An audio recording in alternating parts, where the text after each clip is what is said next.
You can see here it is very dark on the back side of my house, and then the front there is a couple porch lights up there and a flagpole light, but it is impressive how well this new Eufy S3 Pro really picks up that low light. It is shocking, actually. Hey everyone, this is a brand new product from Eufy Security. This is their S3 Pro camera. It has several really cool features that have a nice upgrade versus their older cameras that they have out there. I actually have one that's about 2 years old. I've had it outside the entire time. But this is their eufyCam 3, the non-pro, no S before the 3. And so I've enjoyed having this camera. It's 4K resolution, outdoor solar powered and whatnot. But we'll go through some of the updates they have here with this Pro version and why it's better, as well as I'll show you a quick installation and getting it set up on the app on my tablet, and then of course getting some video footage, and I'll even maybe throw a little comparison of same situation, same location with the non-pro older camera and this new Pro one. So let's just open up what's in the box here. I'll just show you. I already opened it up. I got two cameras here. They're both the same. The only thing you got to do as far as getting them set up is they have this little clear protection on them. Take it off the solar panel and the lens, and basically it's ready to go, more or less. Here is their base. This is a S380 HomeBase that they call it, and this comes with 16 gigabytes of storage inside there that you can't remove. It's just built into it, and then it has USB ports that you can use for power. As well as even a backup, an additional backup hard drive for archiving stuff, an Ethernet port and a power port, and then it does have a removable slot here. This is a 2.5-inch hard drive slot. Now you can pick it with storage from Eufy, or you can just add your own. I have a separate video on exactly how you add that, as well as my recommendation for what hard drive to use. But you can expand this, I think, up to like 16 terabytes or something, whatever a 2.5-inch laptop hard drive will go up to. So that is the base. Now it also has a chime in it.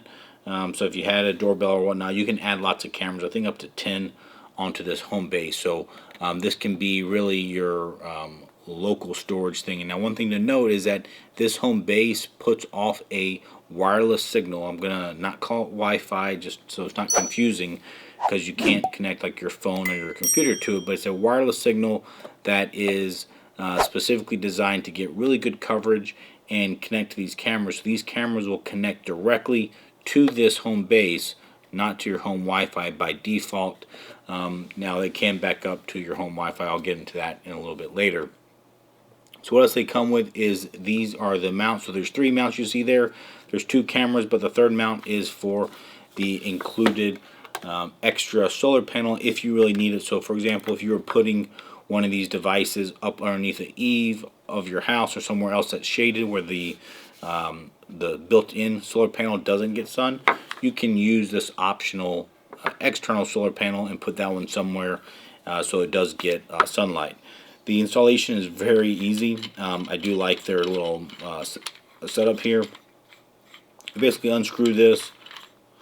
This is your main thing that you're going to screw in with two screws to wherever place you're going to, and then this second piece just goes over the top, and as you tighten it down, it's going to tighten this little wobble piece down. So you kind of get it close, and then you do the final tightening, and then that will secure the camera in place. So very easy to do that. Then of course it comes with power. Power is for this home base. You get a short USB A to USB C, and that would be if you wanted to plug in your camera to even the back of the home base. The home base can charge them if you needed it. Honestly, you probably will never need to charge these if you have even just a little bit of sunlight. I think they only need 1 hour of sun on this panel here to stay charged every day. And then even if they have no sun, I think they last about 365 days. So really good battery life in there. They give you some hardware there, and they give you Ethernet cable. The last little baggie here is the really tiny screws to attach the hard drive to the tray that comes in there, as well as a little ejection tool or reset tool to press in there. Alright, so a real quick comparison here between the S3 Pro and the regular eufyCam 3 here. The first one is, you'll notice the size. You know, the new Pro version is a little bit larger in pretty much every dimension. And then of course it has this little piece that sticks down. That is the radar sensor, I believe, that they've added onto this unit. So when we look at the cameras themselves, the lens is a f1.0 lens on the Pro version versus a 1.4 lens on the regular 3 camera. And that is significant. That 1.0 is a more expensive lens. It also takes in, I think, about double the amount of light under the same conditions. It's known to be sharper of an image quality, so that is a better lens on the Pro version for sure. And then if you look at the ability for the low light, that really helps it perform in that situation without a spotlight, but it also has more adaptive spotlight. So you can see there's a spotlight on each side. These are the LEDs, whereas the regular Cam 3 just had one above. And that spotlight can adjust automatically based off the condition. If it notices something's being overexposed because the light's too bright, it will adjust that down. And in fact, you kind of adjust that in the app. I'll show that as well. So that is a nice upgrade. The other thing is, because the size increased, they've increased the solar panel size. I think it's about 50% larger. And then it's also their 2.0 version of their solar panel, which is more effective as well, and it does better job of, if it's partially shaded, it still is charging up this camera. So this one says only 1 hour of sunlight a day to stay charged, whereas this one might need a couple hours of charge. Now, both of these can take the external solar panel if you need them, and obviously this is a lot bigger, so that can really keep your batteries charged up here. Alright, so then for the motion detection, I mentioned that both of them have the PIR sensor, whereas the Pro version adds the radar. That gives it like a 99% accuracy rating, where you get a lot fewer false positives when you have both those sensors in there together.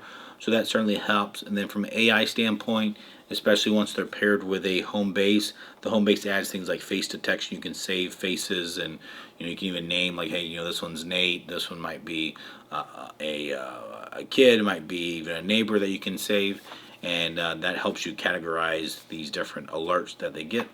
So they can also detect people, pets, and vehicles.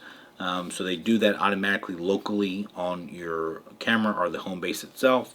They both give the same amount of storage capacity, especially when they're hooked up to the HomeBase there, so that is upgradable on the HomeBase.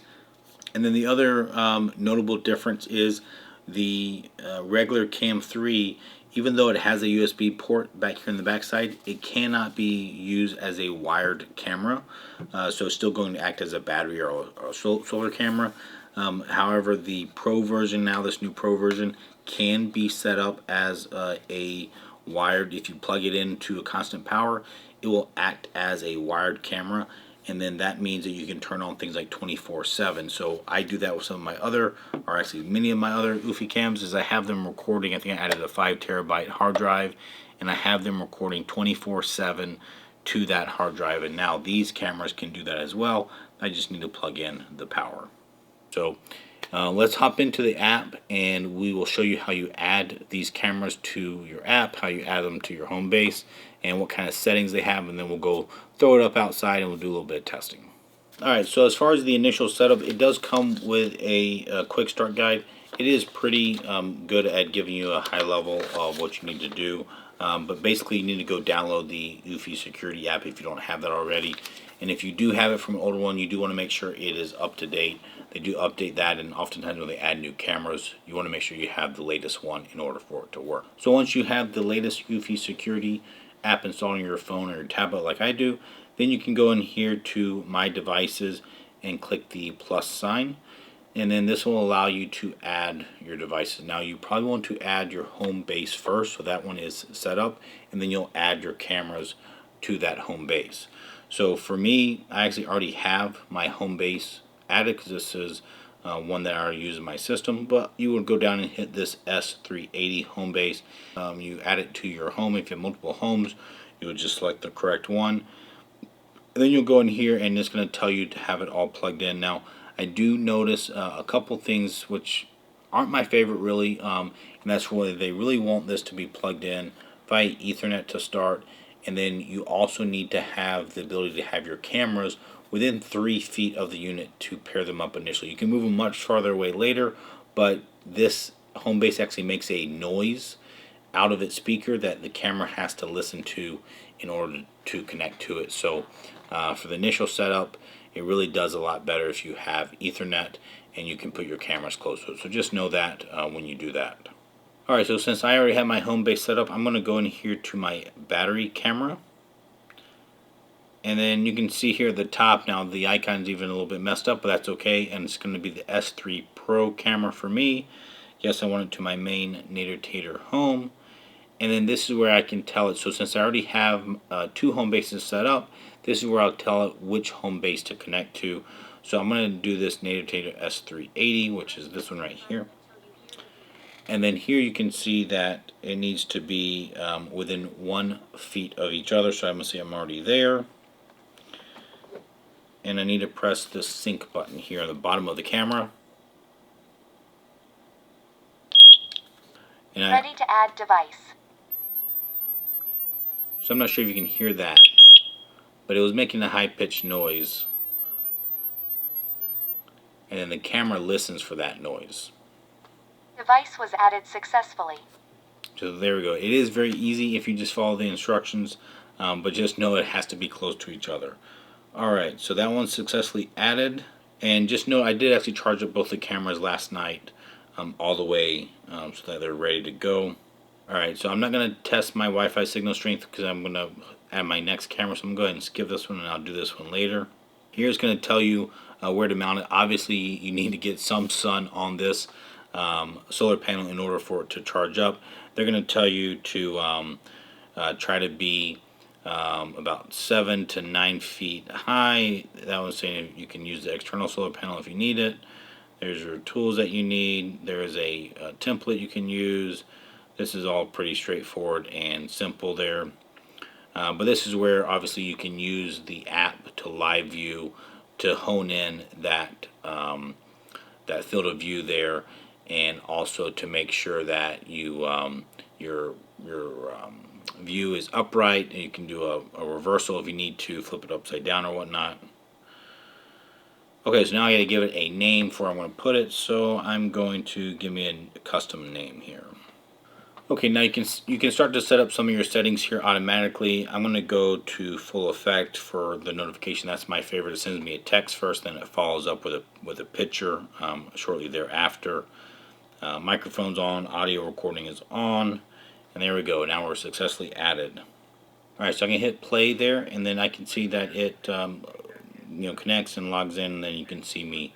So pretty good real-time stuff. We can go in here real fast and see a couple of settings. Just on the bottom is where you can hit record. Record is actually going to record it to your device, so not to the camera or to the HomeBase. It's actually going to record it directly to the device you're watching it from. You can turn this light on and off here. So there's my light. Turn that light back off. Now if I hit the phone button in the middle bottom, that will actually turn on, or I think I have to press and hold it. That will activate the mic so that my sound comes out of the camera. We can do night vision changes here, where we can change the standard versus daylight or spotlights. So we'll mess with that outside where it's useful. And then you can click events there and screenshot. So screenshot will just grab that current screen that you've seen and it'll save it to your phone or your tablet. The next one is you hit the 3 dots and you can either snooze, so that will snooze the motion alerts. It will still record all the events and whatnot, but you can go ahead if you don't want to be bothered because you're going to go out there and be in front of the camera. You can tell it to snooze. You can also set security modes that will make all of your cameras follow different policies there for different modes if you wanted to as well. If we go into the little gear icon, this is the main settings page here, which is where you're going to do most of your setup. Now, ideally, you're going to have this placed with wherever it is going to be staying, because you need to do some of it as field of view that you're seeing with the camera itself to set it up. But we'll go in here and show you what these settings are in the basement where it's nice and comfortable. So you can have motion detection on or off. You can set up activity zones. This is where it's going to actually load the current view of the camera. And yeah, sorry, I know this is sideways, but if I hit the plus icon, you'll see I think I can add 3 of these different shapes. And then once you have the shapes, you can go in there and you can change them around. So that's how you can set up a activity zone. So anything inside those shaded colors would be the activity zone that you could have in there. Alright, and then you can change the detection sensitivity there. Obviously, this is something that is good, that, like I said, the radar really helps with keeping the false alerts down, so I'm more comfortable putting the detection sensitivity higher. And then you can also tell it if you want pets and vehicles. I always like to add them, but by not checking the all other motions, it does really help with other false alarms. If you have leaves rustling or trees or bushes moving, this can help get rid of that issue as well. Now this detection heat map, that's a new one for me. I have not seen this before, so this is a new feature. Alright, so this is kind of interesting. This is saying that over time it's going to kind of learn and develop a heat map where it's showing, hey, this is where a lot of activity is at. So maybe it's a tree that's always rustling. It's going to actually help guide you to set this up so that it doesn't detect certain objects. I think that's really helpful because I've seen that issue before where I have some things that I'm like, I wish I could always ignore that, but I want higher sensitivity over here. So that heat map looks like a pretty neat tool. Okay, Power Manager, this is where you can set up how long the recordings happen and how frequently it will redetect a event when it just had an event going on. I typically do optimal surveillance, or I do even customized recording. I think optimal surveillance will only go to 60 seconds of total clip length, where if I do customize, I can actually extend that up to 120 seconds or 2 minutes of time, and then you can change that intervals between triggers anywhere between 5 seconds and 60 seconds, as well as tell it if you want it to stop recording if it detects the motion stop. So those are settings you can kind of mess with on your own based off your own needs. In general, I would say this gives me enough flexibility that I can achieve what I want with these settings. Anti-theft detection, this will set off a high-pitch alarm if it's on and it detects movement. I'm obviously not going to turn it on here because I'm about to move them and install them. So, but that is a nice feature that might help deter a thief if they were trying to grab them. The snapshot feature is a feature that you can do a snapshot throughout the day 24/7. This is going to help you be able to kind of go back in time and see how the day went if something happened. Now you can change how frequently it is, everywhere from 3 minutes to 60 minutes, and then here it's showing you about how much power consumption it will use. So obviously if you do it every 3 minutes, it is going to potentially, I'm assuming that 0.62% is per day is what that power consumption is. And so if you have trouble with the battery staying alive or something, you might want to adjust that frequency. Alright, so we'll go with 15 minutes. That seems to be a decent balance there between battery life and fidelity. So I'll have that enabled. It's my first time really messing with that. Alright, in here on video settings, we can see if you want a watermark for the timestamp and the Eufy logo, you can have them on or you can turn them off. Streaming quality, you can force it to be 4K or you can make it auto or you can reduce it if you want it. And same thing for the recording quality. I like that it already has the Ultra 4K already listed there. And then lastly, you got your night vision. So this is where you can change it if you want to use the standard, and you can see they even tell you the exposure at that 4.0 and the action clarity 4.5. So what you'll see here is if you want to go brighter, where I go more daylight, it's going to give me better exposure, so a brighter image. But then if I'm moving across the camera quickly, it's going to be a little bit more blurred. So you're going to kind of give up on those two things. But let me do the daylight and just see how it does, because I'll test it when it's dark outside. Alright, and also there is a privacy zone, so this will just add a black box on that specific location on the camera, and it will never record the footage there. It will be a black box you can't see, so that might be good if it's a neighbor or some area of your own house, for example, that you don't want it to record. That can give you a little bit of a privacy zone there. Alright, for audio settings, you can have the microphone and speaker on or off. You can tell it to record audio or not, as well as adjust the volume for the camera itself.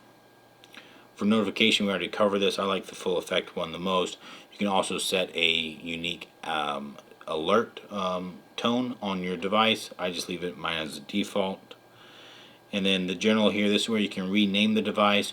You can also turn it on and off the status LEDs on the front of it. Most of the time people leave them off, but if you like them on, you can have them on. If I click storage here, it's going to tell me I can also pick a NAS or an RTSP for these devices, which is a good option to have if you need it. So we can change that here and go through and set that up if we want to. I'm obviously using the HomeBase, so I don't need that. And then here in the About device, I can click on this, and then I can see what my firmware is. I can click a check for update and just see, and it tells me there I'm up to date. Alright, and then a little bit lower on the bottom there is a share device button. That allows you to share a specific device and give the person specific control for just that one camera. So if I have a camera out there, maybe it's on a property line and it's between a neighbor, and I want the neighbor to be able to log into it and just view it, I can actually give them that access to their email address, and I can prevent them from being able to edit any settings or doing any stuff like that. So that is kind of a nice feature that you get with this Eufy app. Alright, well, let me head outside and install one of these cameras right where I had my older Cam 3 at, and just see how it does. Alright, so this is me outside. It is almost pitch dark. I turned off the outside house lights. The GoPro is worthless in this lighting. I think it has a f2.8, but the eufyCam S3 Pro actually has night vision. Now, when I move, I do see ghosting action going on, but this is again at nighttime. It's cloud, so there's no ambient light at all, and most cameras can't see anything.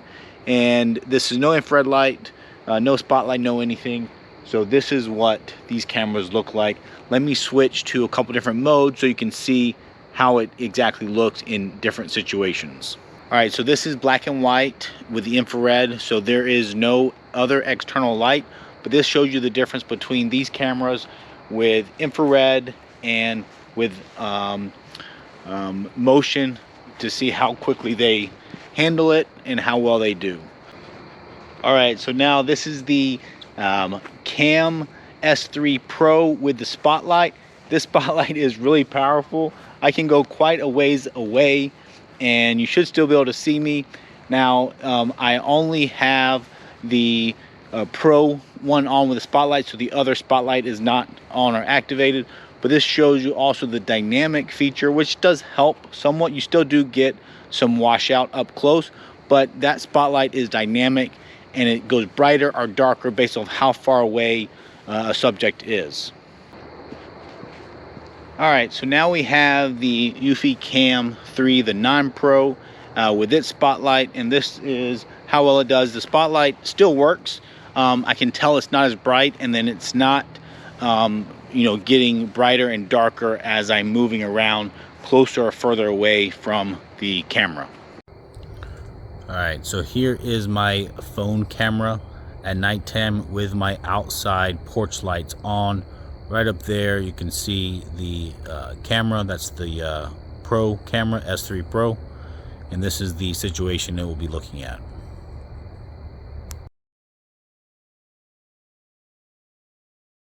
Alright, so here is the GoPro. You see my barn porch lights on out there.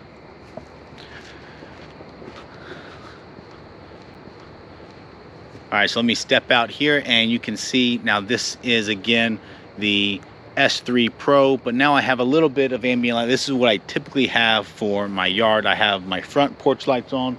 You can see they look like they're blasting out onto the yard. They're really not that bright in reality. And then back behind the barn, porch lights are a little bit brighter because we're right close to them, but those are also on. But otherwise the camera has no light on it. It's just picking up this ambient lighting and using it for the footage. Okay, well, I've been messing with these cameras for several days now. I want to show you a couple of my findings. Overall, these cameras are very impressive, especially for low light. I do like the radar add-on and their ability to also be hardwired to get 24/7, because I have several other Eufy cams that I do have hardwired, and those are recording 24/7. So I like this flexibility of having the solar and the battery power and the option for wired and 24/7. So that's some cool features here.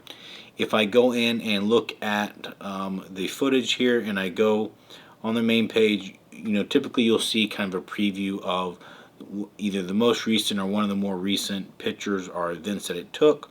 You can hit the little box that has a number in it, like this one on the top left. It says 10.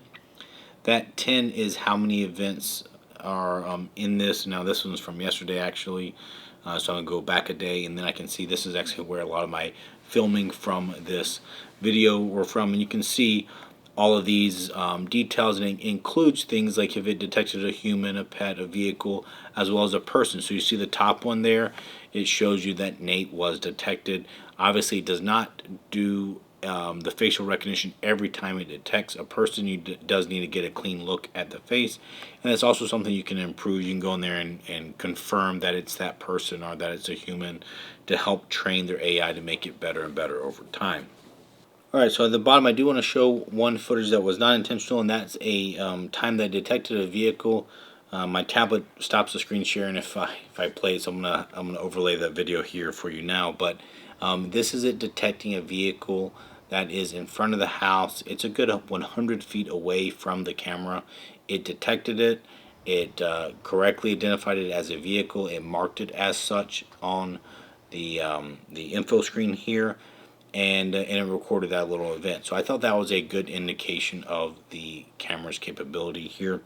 Now if we go back to the main page here, and we hit the three dots and we go into the settings, now we can see a little bit more information. When we go to Power Manager, you can see at the top here, this camera has been on for 4 days, detected almost 100 events, and recorded about 30 of them.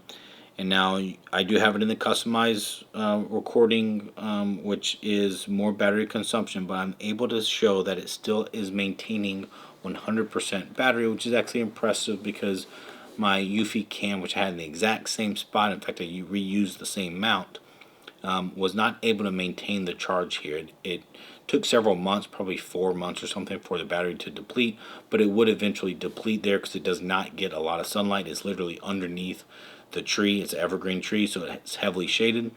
But this one shows here that it did drop to 99% on one day. I think we had some rain and we've had mixed clouds and whatnot.